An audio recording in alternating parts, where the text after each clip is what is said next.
ಈ ಕ್ವಶನಲ್ಲಿ ನಮ್ಮ ಹತ್ರ ಒಂದು ಯೂನಿಫಾರ್ಮ್ಲಿ ಡಿಸ್ಟ್ರಿಬ್ಯೂಟೆಡ್ ಮಾಸ್ ಇರುವಂಥ ಒಂದು ರೈಟ್ ಆ್ಯಂಗಲ್ ಟ್ರಯಾಂಗಲ್ ಪ್ಲೇಟ್ ಇದೆ.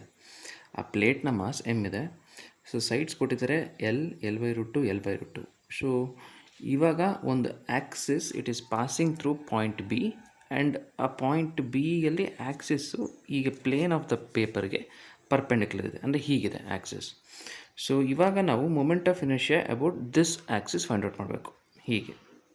ಹೀಗಿದೆ ಫೈಂಡ್ ಔಟ್ ಮಾಡಬೇಕು. What is the moment of inertia. So ಹೀಗಿದ್ದಾಗ ನೋಡಿ, ಯಾವಾಗ ಈ ಥರ L/√2 ಮತ್ತು L ಕೊಡ್ತಾರೆ, ಇದನ್ನು ಹೇಗೆ ಕನ್ಸಿಡರ್ ಮಾಡ್ಬೋದು ಅಂತಂದರೆ, it is a part of a imaginary square. ಅಂದರೆ ಇದು L ಆದರೆ ಇದು ಕೂಡ L ಆಗಬೇಕು.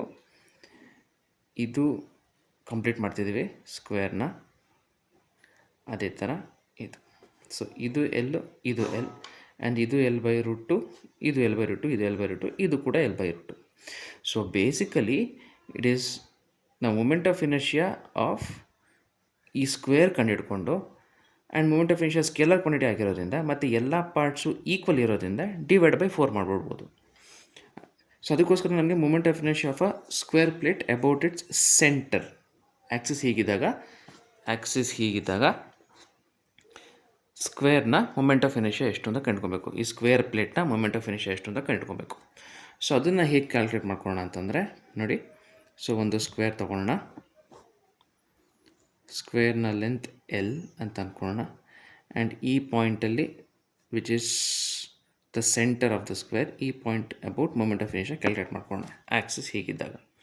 ಸೊ ಹೇಗೆ ಮಾಡ್ಬೋದು ಅಂತಂದರೆ ನೋಡಿ, ಯಾವುದೇ ಫಾರ್ಮುಲಾ ಇಲ್ಲದೆ ಮಾಡ್ಕೊಬೇಕು ಅಂದರೆ ಕಾನ್ಸೆಪ್ಟ್ ವೈಸ್ ಹೋಗಬೇಕು ಅಂತಂದರೆ ಒಂದು ಕೆಲಸ ಮಾಡೋಣ.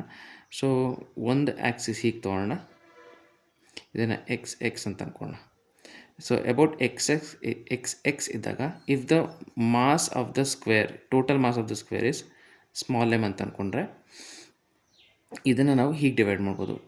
ಈ ಸ್ಕ್ವೇರ್ನ ನಾವೇನು ಮಾಡ್ಬೋದು ಅಂತಂದರೆ ಹೀಗೆ ಇನ್ಫೈನೈಟ್ ನಂಬರ್ ಆಫ್ ರಾಡ್ಸ್ ಆಗಿ ಡಿವೈಡ್ ಮಾಡ್ಬೋದು with their position, with their centre along this line, perpendicular ಹೀಗಿರಬೇಕು. So along this line. So ಹೀಗಿದ್ದಾಗ the moment of inertia about this square about this axis is mL²/12. ಯಾಕಂದರೆ ಎಲ್ಲದರದ್ದು length ಎಲ್ಲಿದೆ ಮತ್ತು ಎಲ್ಲ ರಾಡ್ಸ್ಗೂ ಕೂಡ axis passing to centre.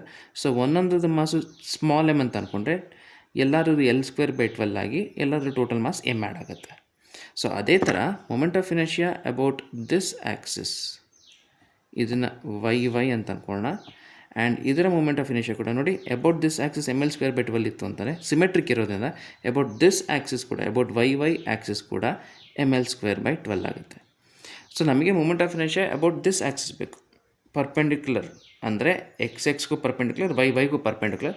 So ನಾವು ಪರ್ಪೆಂಡಿಕ್ಯುಲರ್ ಆ್ಯಕ್ಸಿಸ್ ಥಿಯರಮ್ ಯೂಸ್ ಮಾಡಿಕೊಂಡು about this axis which is this axis, ಈ axis about moment of inertia ಅದನ್ನು IZZ ಅಂತ ಅಂದ್ಕೊಳ್ಳೋಣ, which is equals to IXX plus IYY.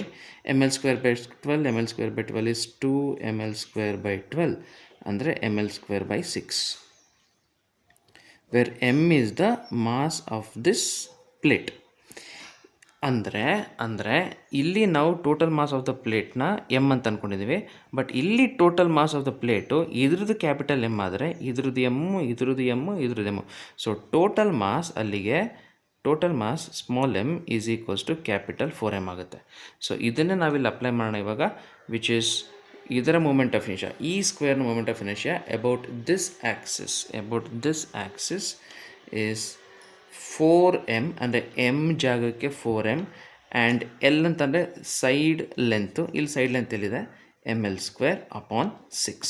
And remember, ಇದು ಈ ಸ್ಕ್ವೇರ್ನ total mass ನಾವು imagine ಮಾಡ್ಕೊಂಡಿರೋ ಸ್ಕ್ವೇರು, ಬಟ್ ಆ್ಯಕ್ಚುಲಿ ನಮಗೆ ಬೇಕಾದ್ರೆ ಬರೀ ಇಷ್ಟದ್ದು ಮಾತ್ರ, ಅಂದರೆ 1/4 ಆಫ್ ದಿಸ್ ಸ್ಕ್ವೇರ್. ಆ್ಯಂಡ್ ನಾವು ಡಿವೈಡ್/1/4 ಯಾಕೆ ಮಾಡ್ಬೋದು ಅಂತಂದರೆ moment of inertia is a scalar quantity. So ಇದು ಸಿಮೆಟ್ರಿಕ್ಕು, ಇದು ಸಿಮೆಟ್ರಿಕ್ಕು.